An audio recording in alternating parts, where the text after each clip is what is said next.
Dear fellow human, I think by now you have the feeling that something is not right about our current situation.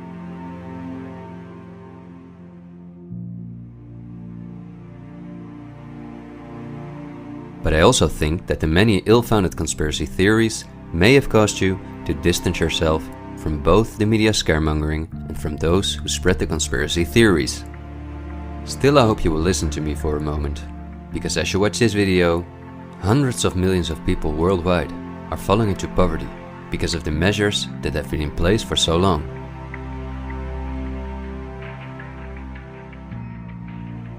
And although the biggest economic crisis that we will ever experience may not have affected you personally yet, it's only a matter of time before the ripple effects also reach you and your loved ones. This is not alarmism, but the harsh reality we face. I also think that we can limit the damage and even benefit from it if we are properly and objectively informed about our current situation.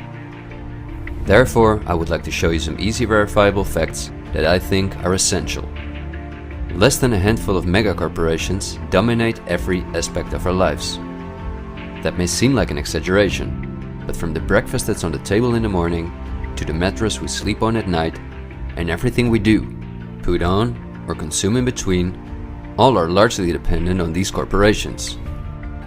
These are investment companies of immense proportions, and they manage the major money flows on Earth. They are the protagonists of the play which we are currently witnessing. So as not to take up too much of your time, I've summarized the most important information as briefly as possible. How does it work? Let's take as an example a company like PepsiCo, which is the parent company of many of the most popular soft drinks and snacks in the world. There appear to be many different competing brands, but they all come from the factories of a small number of corporations that together have a monopoly on the industry. Within the packaged food industry, there are a number of other major companies such as Unilever, the Coca-Cola Company, Mondelez, and Nestlé. On this image, you see that virtually every well-known brand in the packaged food industry belongs to one of these corporations. You can easily get this kind of information. You can verify it on the websites of the relevant brands or on Wikipedia. Companies of this size are usually publicly traded and have a board where the largest shareholders call the shots. On websites like Yahoo Finance, we can find detailed company information, including who the largest shareholders of these companies are. Let's take PepsiCo again as an example. We see that 73.14% of the shares are held by no less than 3,379 institutional investors. These include investment companies, mutual funds, insurance companies, banks, and in some cases governments. Let's look at who the largest institutional investors of PepsiCo are. As you can see, just 10 out of the 3,379 investors account for almost 1/3 of all shares. The combined share capital of these top 10 has a value of approximately $60 billion. But of those 10 investors, 3 own more shares than the remaining 7. Let's remember their names and let's see who owns the most shares at the Coca-Cola Company, Pepsi's big competitor.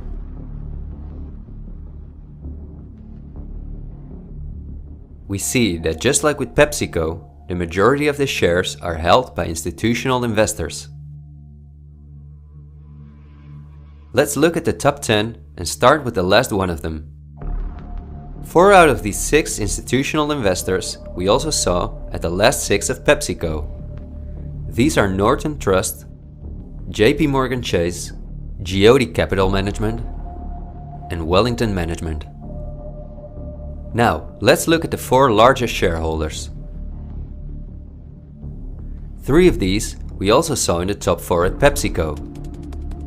They are BlackRock, Vanguard, and State Street. And there's another one, Berkshire Hathaway. These are the 4 largest investment companies on the planet. PepsiCo and Coca-Cola are anything but competitors. But also the other big companies that own many brands, such as Unilever, Mondelez and Nestlé, are owned by the same small group of institutional investors. And you don't only find these names in the packaged food industry. For example, let's look up on Wikipedia what the largest companies are within the technology industry. Facebook owns WhatsApp and Instagram. Together with Twitter, they form the most popular social media platforms in the world. Alphabet is the parent company of all Google businesses, including YouTube and Gmail, but they are also the biggest sponsors and developers of Android, one of the two operating systems on which almost all smartphones and tablets in the world run. The other operating system is Apple's iOS. Finally, if we add Microsoft to the other three, we see that 4 companies produce the software that almost all computers, tablets and smartphones in the world depend on. Let's see who owns the most shares of these powerful companies. If we look at Facebook, we see that more than 80% of the shares are owned by institutional investors. These are the same names we saw in the food industry. Again, the same investors at the top. Then Twitter, which with Facebook and Instagram makes up the top 3. Amazingly, we see that the company is also owned by the same investors.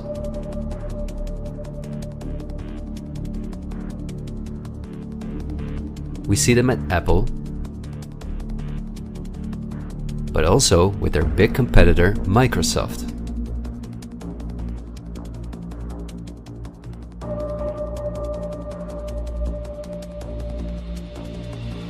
When we look at all the other companies that dominate the technology industry and build our computers, TVs, smartphones and household appliances, we see the same big investors who own a majority of the shares.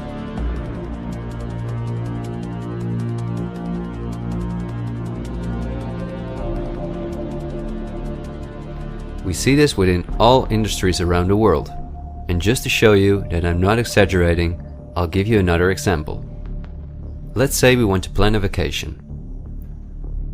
On our computer or smartphone, we look for a cheap flight to the sun through websites like Skyscanner and Expedia, both of which belong to the same group of institutional investors. We fly with one of the many airlines, of which the majority of the shares are often owned by the same investors or by governments, like Air France-KLM. The aircraft we fly is in most cases a Boeing or an Airbus. Again, we see the same names. We look for a hotel or an apartment through Booking.com or Airbnb.com. Once we arrive at our destination, we go out for dinner, then we write a review on TripAdvisor. The same investors are at the basis of every aspect of our journey, and their power goes even much further, because even the kerosene that fuels the plane comes from one of their many oil companies and refineries. Just like the steel that the plane is made of comes from one of their many mining companies. This small club of investment companies, banks and mutual funds are also the largest shareholders in the primary industries, where raw materials come from. If we look on Wikipedia for the largest mining companies in the world, we see that their shareholders are the same institutional investors we see everywhere else. The same goes for the largest agricultural companies in the world, that our entire food industry depends on. For example, they own Bayer, the parent company of Monsanto, the world's largest seed producer, which produces 90% of all the cotton seed on Earth, as well as the majority of all other seeds. But these institutional investors are also the shareholders of the largest textile manufacturing companies in the world, and even the numerous popular clothing brands that turn the cotton into the clothes we wear are owned by the same group of investors.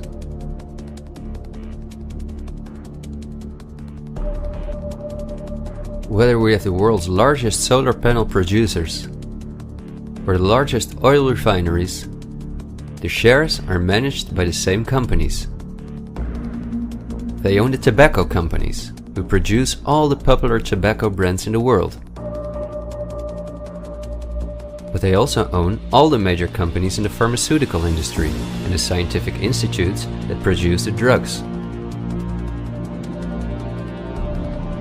They own the companies that produce our metals and raw materials, and the entire automobile, aircraft and arms industry where those metals and raw materials are processed.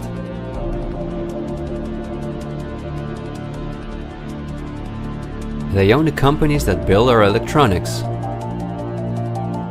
They own the big department stores and online marketplaces.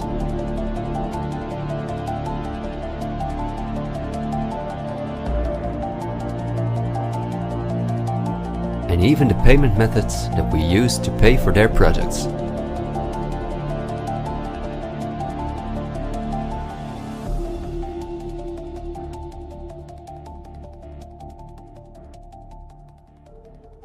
Because I want to keep my story as short as possible, I've decided to only show the tip of the iceberg.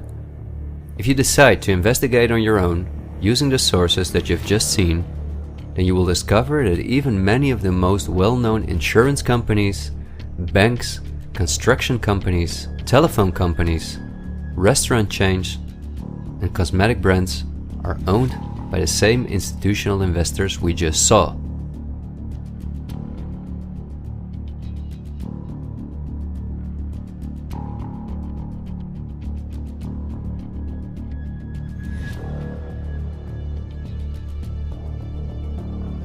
These institutional investors are, as I told you earlier, mainly investment companies, banks and insurance companies. They are in turn also owned by shareholders. Now, what is the most amazing thing? All of these institutional investors own each other's shares, and together they form an immense network that we can compare to a pyramid. The smaller institutional investors are owned by larger investors, who in turn belong to even larger investors. The visible top of this pyramid consists of only two companies, and we have seen their names many times by now. They are Vanguard and BlackRock. The power of these two companies is something we can barely imagine. Not only are they the largest institutional investors of every major company on Earth, they also own the other institutional investors of those companies, giving them a complete monopoly. According to a report by Bloomberg, one of the most respected institutions in the world in the field of financial data and analytics, experts expect that by 2028 both companies will collectively manage about $20 trillion in investments, and in the process will own almost everything on Earth. The same Bloomberg called BlackRock the fourth arm of government, because it is the only non-government entity that has a close relationship with the federal banks, also called the central banks. BlackRock not only lends money to the federal banks, but is also their principal advisor and the developer of the computer system that the federal banks use. Dozens of BlackRock employees had senior positions in the White House during the Bush and the Obama administrations, and currently under Joe Biden. BlackRock CEO Larry Fink is a welcome guest with many heads of state and politicians, and understandably so. He's the face of the company that pulls the strings.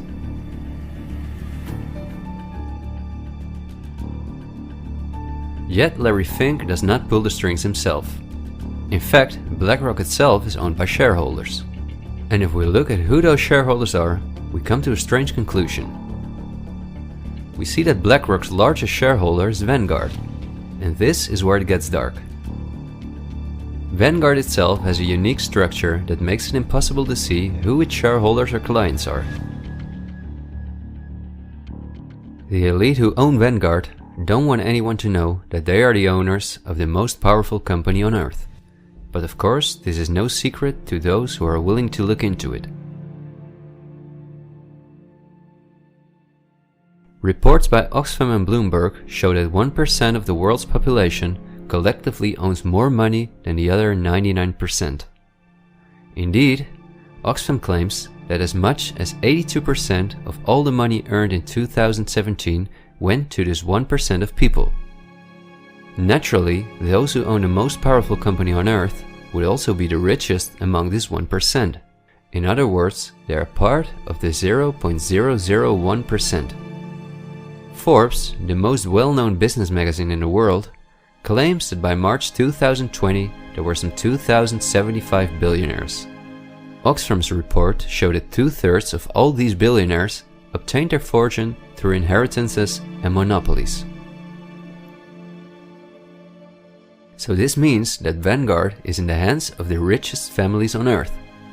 If we study their history, we discover that these families have always belonged to the top of the pyramid, some even well before the Industrial Revolution began. Because their history is so interesting and extensive, I will explain some more about them in the follow-up video that I'm currently working on. But in order not to elaborate too far, I will just point out that many of these families belong to royal bloodlines, and they are the founders of our banking system, the United Nations, and every industry in the world.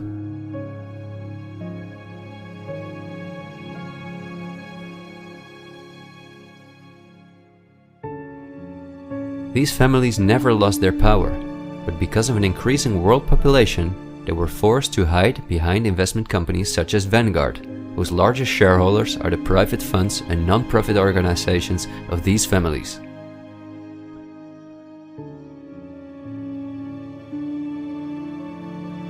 To make the bigger picture more clear, I need to briefly explain something about these non-profit organizations. These are the links that connect the business community with politics and the media, allowing major conflicts of interest. At first glance, however, this is not too noticeable. Non-profits, also called foundations, are organizations that rely on donations, and they do not have to publish from whom they receive those donations. They can invest this money in whatever they want, and do not have to pay tax on their profits as long as those profits are reinvested in other projects that they are involved in. Non-profits can move hundreds of billions of dollars from invisible investors. According to a report by the Australian government, this makes non-profit organizations ideal to finance terrorist groups and launder large sums of money.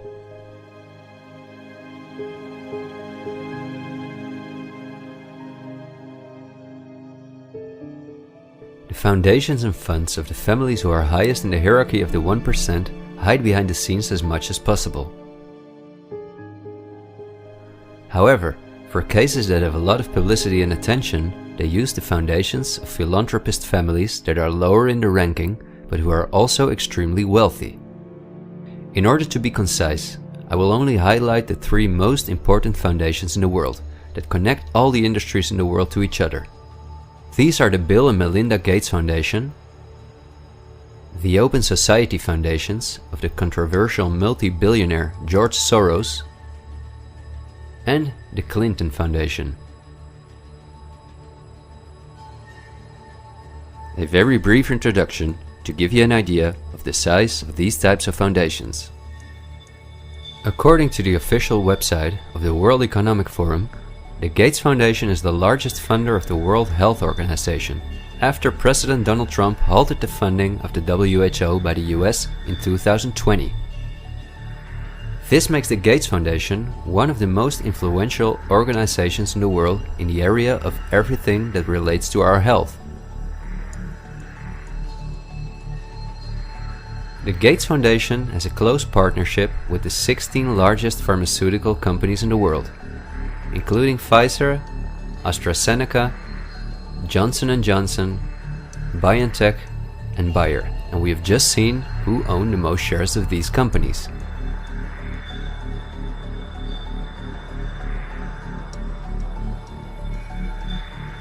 Bill Gates was anything but a poor computer nerd who made it to one of the richest people in the world, but he came from a philanthropic family that, just like himself, worked for the absolute elite. Bill is the founder of Microsoft, which is owned by BlackRock, Vanguard, and until recently Berkshire Hathaway.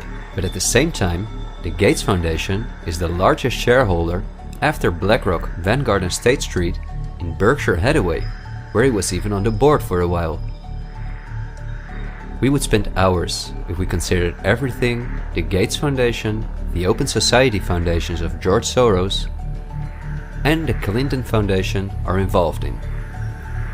But because they connect us with the next topic and with the current events, this brief introduction was important. I think the next topic should start with a question. A random person like myself, with very little experience in video editing, using an old laptop, can in 20 minutes objectively portray that only two companies have a total monopoly over all the industries in the world. So the natural question is, why don't you hear about all of this in the media? What? It's a good question. Every day we have the choice between countless reports, documentaries and television programs, and yet not one of them talks about this. Is it something not interesting enough? Or might there perhaps be other interests at play? The answer we get again from Wikipedia. About 90% of the international media is owned by 9 media conglomerates. The companies owned by these media conglomerates are too many to mention, so I'm just going to show you the most important brands that we all know. Viacom CBS is the parent company of, among others, all CBS channels, Paramount, where the most famous movies and series in the world come from, MTV, Comedy Central, Nickelodeon, the popular British Channel 5 and the popular Australian 10. Guess who the largest shareholders of Viacom CBS are? Before we look at the other major conglomerates, let's not forget to mention our extremely powerful streaming monopolists, Netflix and Amazon Prime, both of which belong to the same shareholders. Then AT&T, which is the parent company of Warner Brothers, HBO, Discovery Channel, CNN, Cartoon Network, TNT, DC, and many other well-known brands. Guess who the largest shareholders of AT&T are?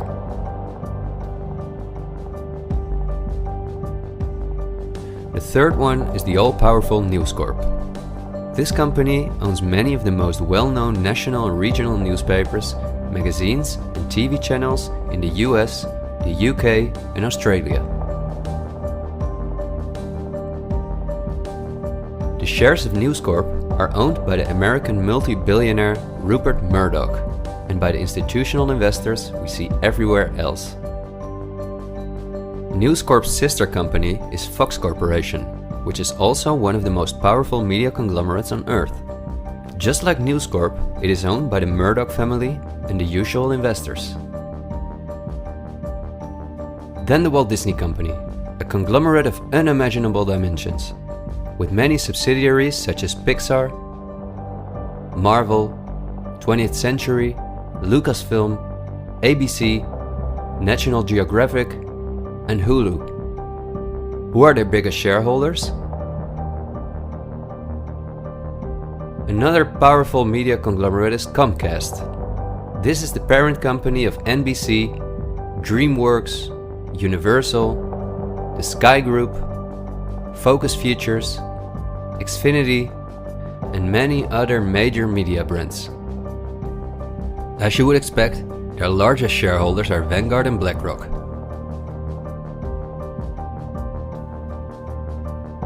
I could go on for hours and show that in almost every country on earth, the local media is in the hands of these kind of conglomerates, which in turn are owned by our institutional investors or by extremely rich and powerful elite families. In the UK, for example, virtually all popular newspapers and magazines are owned by the Daily Mail Group, Reach and the aforementioned News Corp. In the Netherlands, the entire media is in the hands of the Persgroep, Mediahuis and Bertelsmann.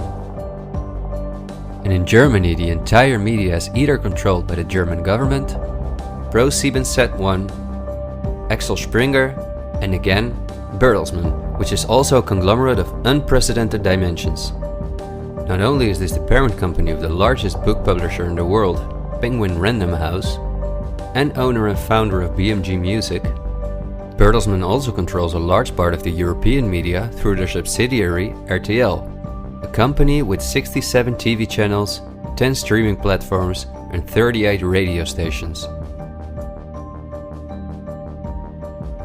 Bertelsmann is owned by the ultra-rich Bertelsmann-Mohn family, who openly collaborated with the Nazis. Because of this, Reinhard Mohn was held as a prisoner of war in the US. Besides RTL, Bertelsmann also owns a large part of the French mainstream media. And together with Mediaset, the powerful Italian conglomerate of former President Berlusconi that controls the most important part of the Italian mainstream media, they also own all popular Spanish TV channels. Now, to complete the picture, let's look at where the news comes from that all these media outlets are feeding us on a daily basis.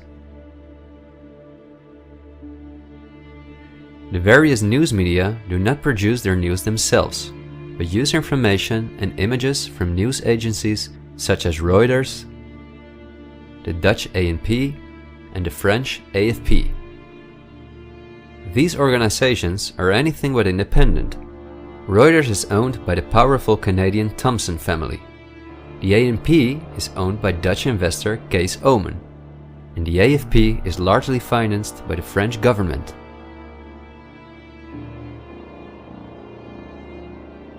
The main journalists and editors who work at our media or at these news agencies are affiliated with important journalistic organizations, such as the European Journalism Centre.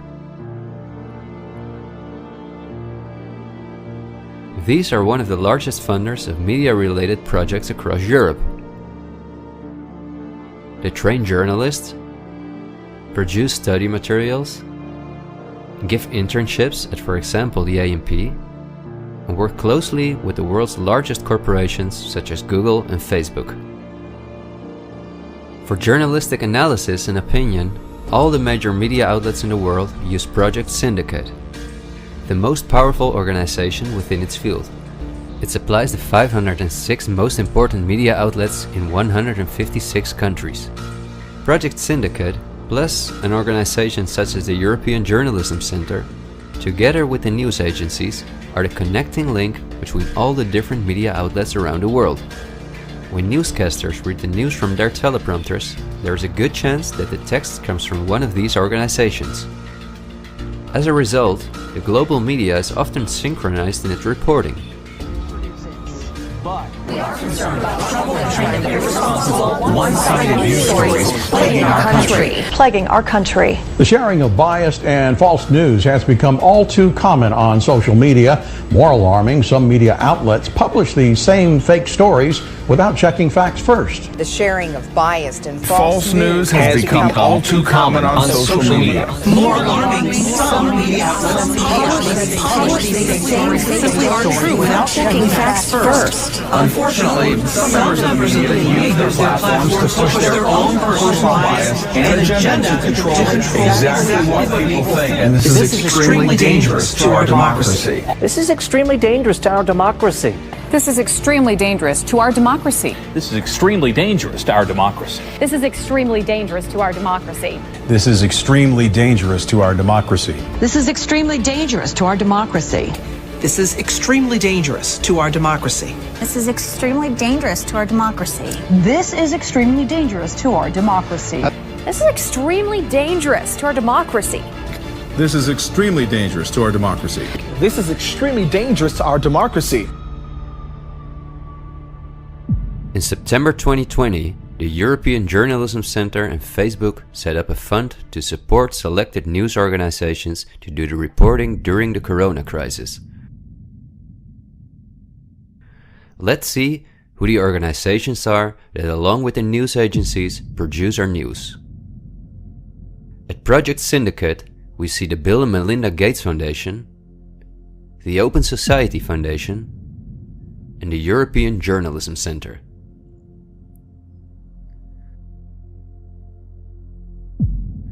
Then the European Journalism Centre itself. Again we see the Gates Foundation and the Open Society Foundation. And they also receive large donations from Facebook, Google, the Dutch Ministry of Education, Culture and Science, and from the Dutch Ministry of Foreign Affairs. The organizations that are at the heart of our information flow are funded by the non-profit organizations of the same elite who also controls the entire media. However, a part of our tax money goes to these organizations as well.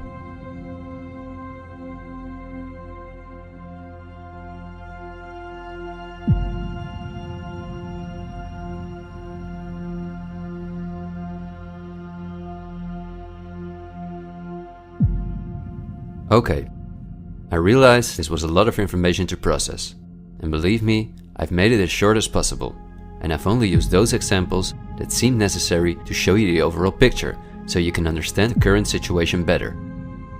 It is an all-encompassing topic that can change our view on many historical events, but my goal is to inform you about the danger in which we presently find ourselves. There will be enough time for us to delve into the past, so let's talk about the current events now. The elite that controls every aspect of our lives, up to the information that we receive, depends on an unimaginably coordinated collaboration to keep all the different industries on Earth connected to each other, in order to ensure they all work in the elite's interests. This happens at the World Economic Forum, one of the most important organizations in the world. At its annual meeting in Davos, the CEOs of the largest companies on Earth gather along with heads of state, politicians, and other influential individuals and organizations like UNICEF and Greenpeace. Serving on the board of trustees are former US Vice President and climate change guru Al Gore, BlackRock CEO Larry Fink, the President of the European Central Bank Christine Lagarde, the Director of CERN Fabiola Gianotti, the Queen of Jordan, the Director of the International Committee of the Red Cross Peter Maurer, and many other politicians and CEOs of the world's most influential companies. According to the WEF's official website, their annual membership fee ranges between 53,000 and 530,000 euros. But according to the WEF's year reports, around 71% of their total budget comes from its partners, who in this way pay for the membership of young politicians who cannot afford their own fee. Wikipedia reports the following.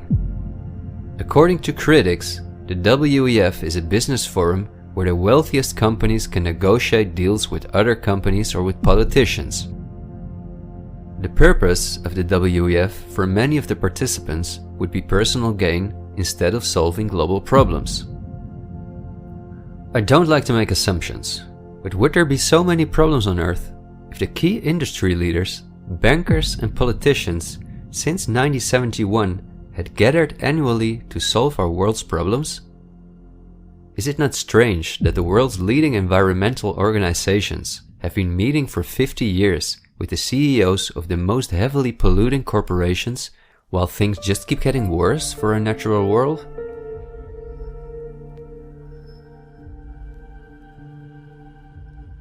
That these critics of the WEF are right soon becomes clear when we look at who the most important partners are that account for almost 71% of the WEF's budget. There are BlackRock, the Open Society Foundations, the Bill and Melinda Gates Foundation, and many other large corporations of whom Vanguard and BlackRock own the shares directly or indirectly.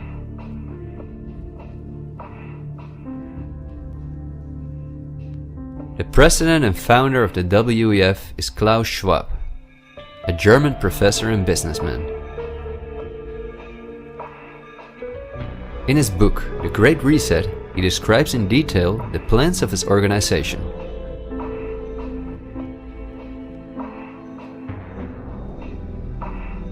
The coronavirus, according to him, is the excellent opportunity to literally reset our society in every regard. He calls this Build Back Better, and this slogan seems to be the motto of all globalist politicians in the world. And it's now a historical moment, a crucial moment, to rebuild the future, to reset our policies. And of course, we also want to work together on building back better. You know, I said we're going to build back and we're going to build back better. It's certainly a major crisis, but it also offers us a unique opportunity. We must use this historical opportunity. Together we can turn a crisis into an opportunity. But this global pandemic has also created an opportunity to build back better. To build back better later. But also to build back better. To build back a better world. To build back better. We can't just build back, we got to build back better. And achieve the Sustainable Development Goals. And climate action is an essential part of that. According to Schwab, our old society should be exchanged for a new one, in which countries give up their sovereignty to an all-encompassing world government, in which people own nothing but work for the state, in exchange for their housing, healthcare, and all their other basic needs. All of this is necessary, according to the WEF, because our modern consumer society, which the elite themselves imposed on us, can't keep going as it is. It's no longer sustainable.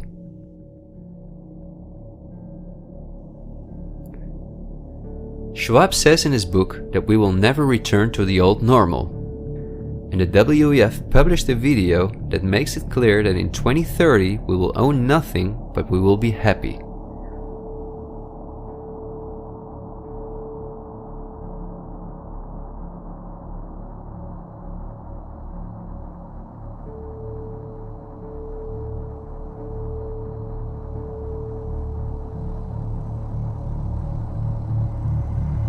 You've probably heard some talk about the New World Order. The media wants us to believe that this is a topic for conspiracy theorists, although it has been talked about for generations by presidents such as George Bush Sr., Nelson Mandela, and Bill Clinton. We have before us the opportunity to forge for ourselves and for future generations a new world order, a world where the rule of law, not the law of the jungle, governs the conduct of nations. When we are successful, and we will be, we have a real chance at this new world order, an order in which a credible United Nations can use its peacekeeping role to fulfill the promise and vision of the UN's founders. After 1989, President Bush said, and it's a phrase that I often use myself, that we needed a new world order. That the affirmative task we have now is to actually create a new world order. But also by the world's most famous philanthropists such as Cecil Rhodes, David Rockefeller, Henry Kissinger, and even George Soros. I think you need a new world order, that China has to be part of the process of creating it, and they have to buy in, they have to own it. These important figures, who apart from Mandela, were all among the top of the elite when they were still alive, are not the only ones who dream about an all-powerful world government. In 2015, the UN presented its controversial Agenda 2030, which is almost identical to Klaus Schwab's Great Reset. In their own words, the UN, like Schwab, wants to ensure that by 2030, poverty, hunger, environmental pollution, and disease no longer exist on Earth. It sounds like a sympathetic plan, until you read the fine print. You see, the idea is that Agenda 2030 is going to be paid for by us, the citizens. And just as it is currently required of us that we give up our basic rights for the sake of public health, we will be demanded to give up our wealth in favor of poverty reduction. These are not conspiracy theories. You can read this for yourself on their official website. In short, it boils down to this. The UN wants to take the tax money from all Western countries and give it to the mega corporations of the elite, who will be contracted to rebuild society. Globally, a completely new infrastructure is needed, because fossil fuels must be made a thing of the past, according to the UN. For this immense project, a world government is needed, says the UN. And the same UN takes it upon herself to be this global government. Just like Schwab, the UN also believes that a pandemic is the perfect opportunity to accelerate the implementation of Agenda 2030. It is worrisome that the WEF and the UN openly admit that they consider pandemics and other disasters as an opportunity to transform society, especially since we have seen that the elite have all the resources at their disposal to make us believe that there is a pandemic, and even to create one. So we certainly should not take these things lightly, and we should examine them carefully. And when we do that, we come across things that are even more troubling.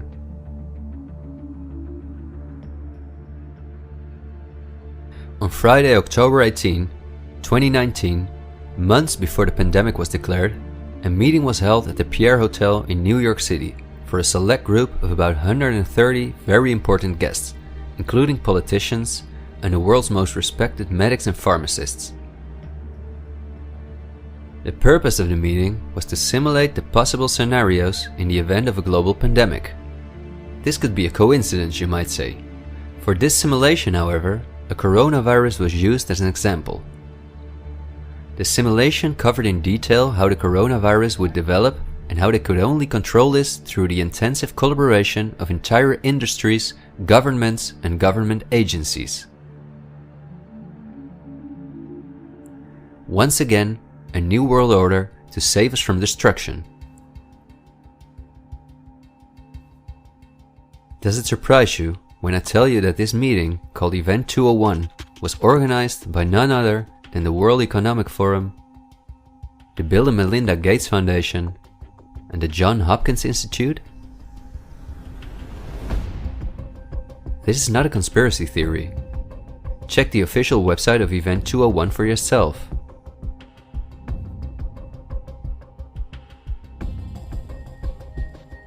Perhaps at this point, it will no longer surprise you that the German Robert Koch Institute, which like every national health institute in the world is closely linked to the WHO, which is funded by Bill Gates, created a similar simulation in 2012. As was the case during Event 201, the simulation assumed the coronavirus. This simulation assumed that in a Southeast Asian food market, a coronavirus would spread from animal to human. How coincidental, isn't it? In this simulation, it takes several weeks for the authorities to identify the virus, allowing it to spread worldwide. The simulation is made of the consecutive 3 years, in which there are lockdowns and economies are destroyed. But also the impact on society is simulated in all aspects, even the protests. I won't tire you with the details. In fact, you can download this analysis for yourself from the website of the German government. The last thing I want to show is an excerpt from a lecture that Belgian top virologist Mark van Ranst gave on January 22, 2019 at the Chatham House, a major non-profit organization in London, where important world leaders meet to discuss global issues. Winners of the Chatham House Prize include Hillary Clinton, Melinda Gates, and John Kerry.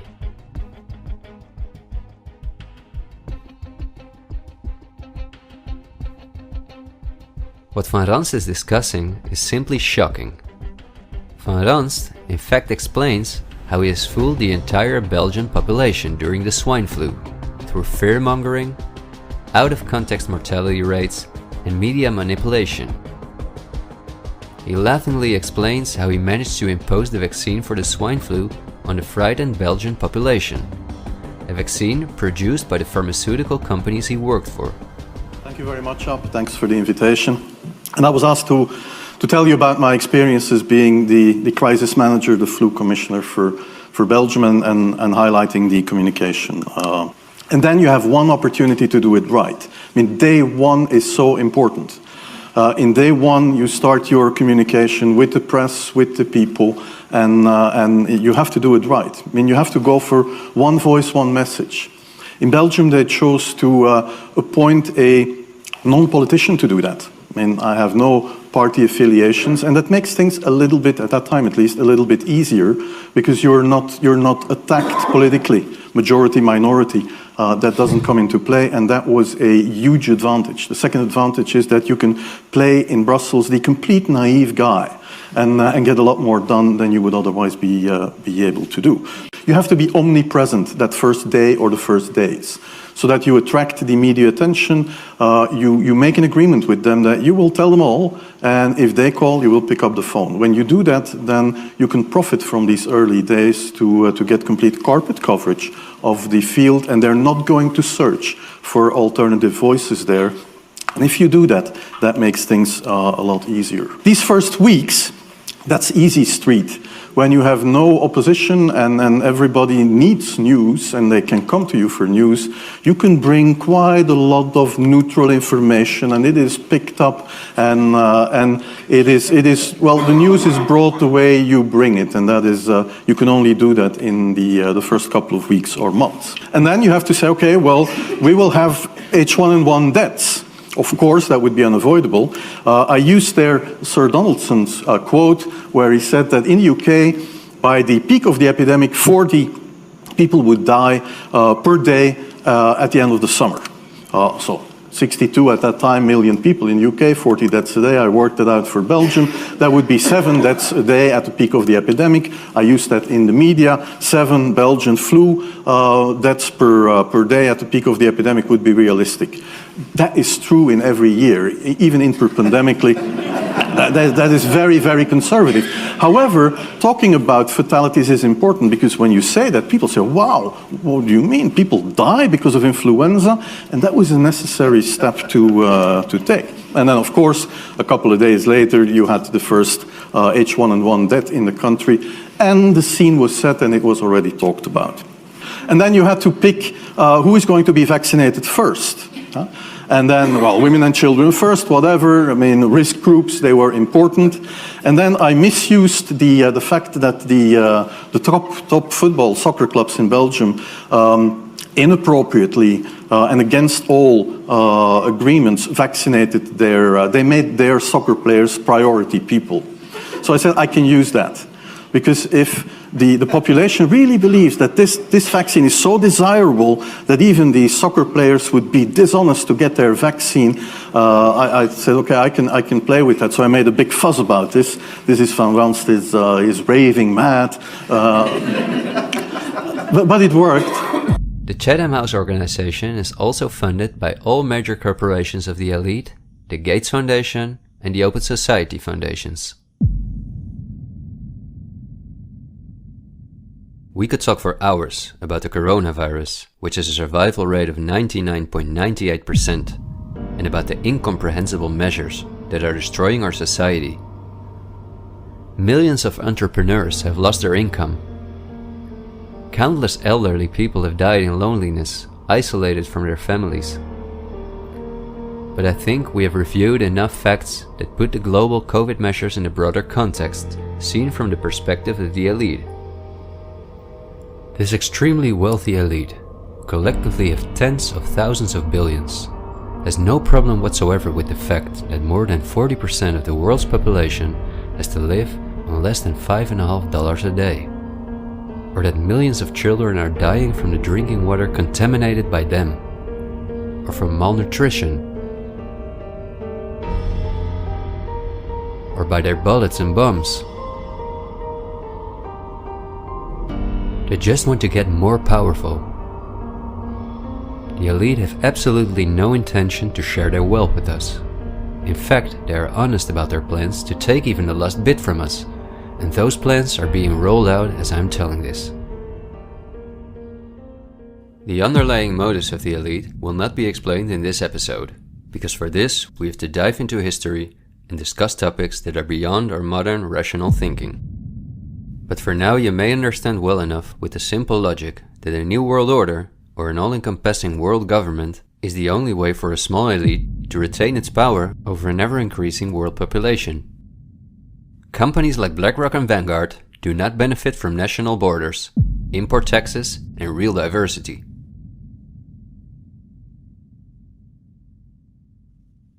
Only through fear and media manipulation can they maintain their grip on all of us. And I deliberately haven't even mentioned the inhumane blackmailing methods by which the elite keep their own most important minions in line. Because if this topic has aroused your curiosity, you will undoubtedly find out all about this in time. The elite have no intention to cure us from the countless diseases we've contracted from the toxic food they've produced, and from the environmental pollution which they have caused. After all, if we didn't get sick, the entire pharmaceutical industry would collapse. Nothing sells like fear is the motto of top virologists like Mark van Ranst. You will be amazed, as I was, when you discover that we have been warned countless times about this elite. I think we're being run by maniacs. If anybody can put on paper what our government and the American government, etc., and the Russian, Chinese, what they are actually trying to do, I think they're all insane. But I'm liable to be put away as insane for expressing that.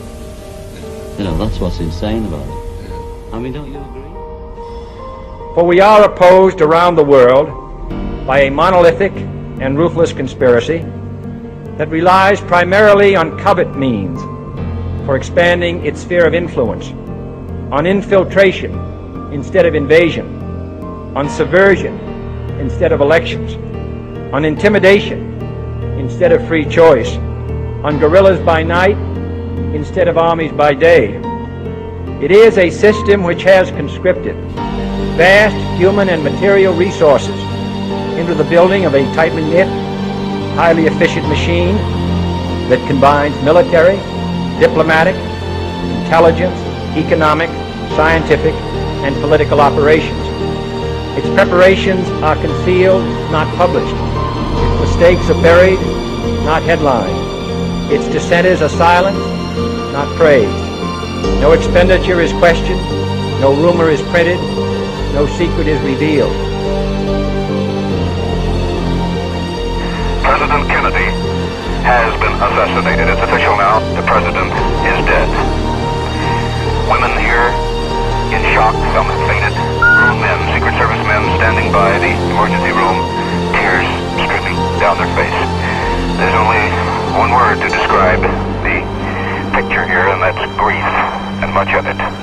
It's official. As of just a few moments ago, the President of the United States is dead.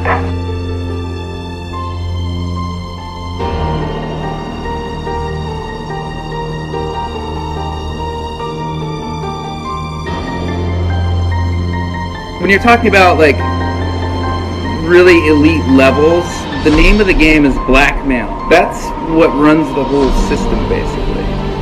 They want compromised people because they're easy to control. I'm not suicidal. I'm not suicidal.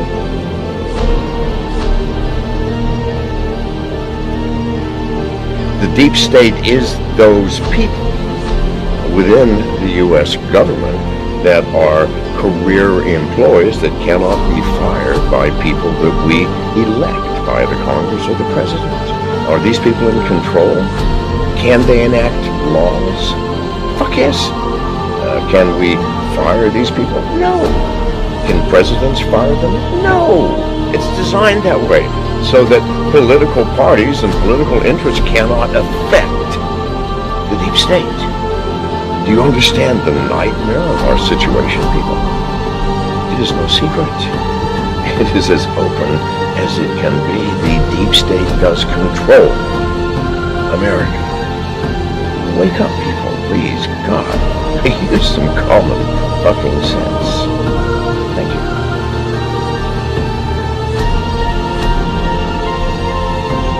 Something like 1984 could actually happen. This is the direction the world is going in at the present time. In our world, there will be no emotions except fear, rage, triumph, and self-abasement. The sex instinct will be eradicated. There will be no loyalty except loyalty to the party. But always there will be the intoxication of power. Always, at every moment, there will be the thrill of victory, the sensation of trampling on an enemy who is helpless. If you want a picture of the future, imagine a boot stamping on a human face forever. The moral to be drawn from this dangerous nightmare situation is a simple one. Don't let it happen. It depends on you. With this video, I hope to reach you, to reduce the ever-increasing distance between us. Only when we are divided can the elite retain its power over us. The greatest fear of the elite is that we will realize what is really going on Earth. And the only way the elite thinks they can prevent this from happening is through censorship,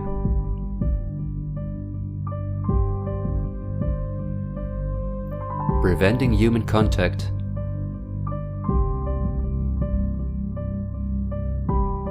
the incessant framing of political opponents and those who think differently,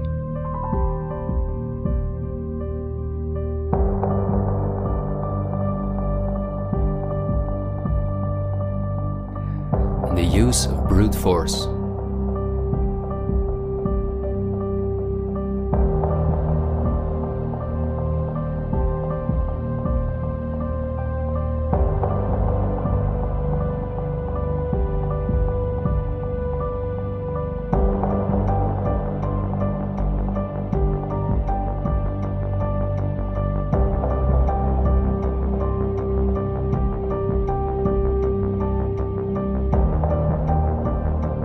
The plans of the elite are clear, and so is the ruthless way in which they want to accomplish them.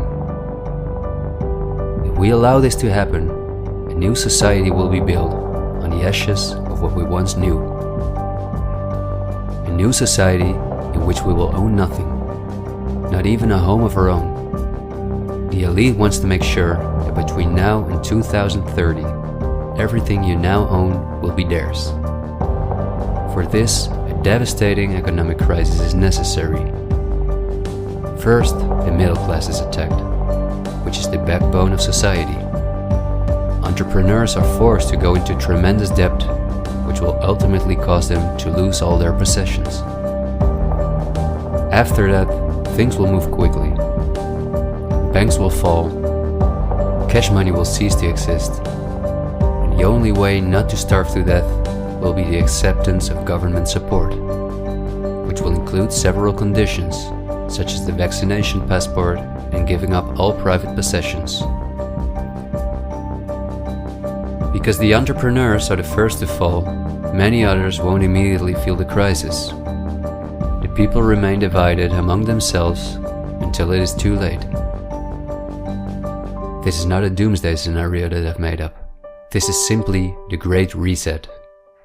The New World Order, which has been prepared for many generations, and which has been extensively tested in every communist dictatorship in the world.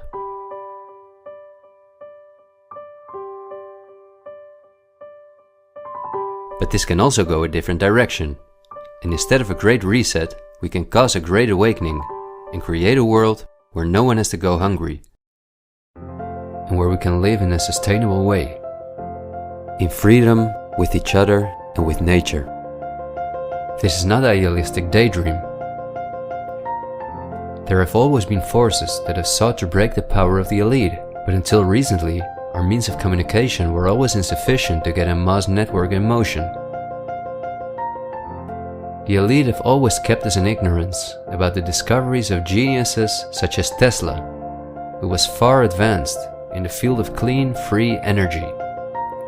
Or Dr. Rife, who used radio waves to cure at least 16 terminal cancer patients before he, just as Tesla, died in a suspicious manner.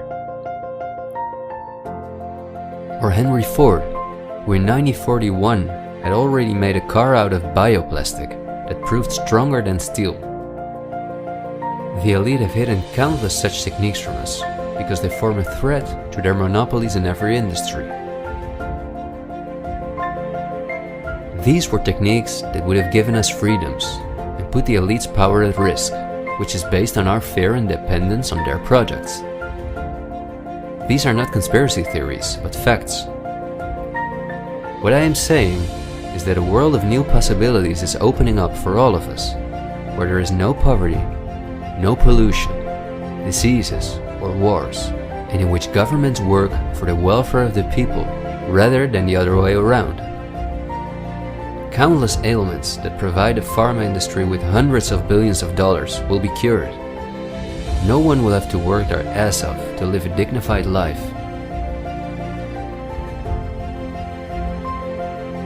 People will no longer live in fear because of the lies of the media, the pharma industry, the climate lobbies, and politicians. It's all on the horizon, but we have to go through the storm first and recognize what the real problem is in our society. I want to thank you for listening to me, and I hope someday, in freedom, together we'll reflect back on this unique moment in history. There is still so much to tell, but we will save the rest for later. This video was only intended as an introduction. This is where our journey starts, and it will be a difficult one, but we will undertake it together, and we will help each other get up when we fall.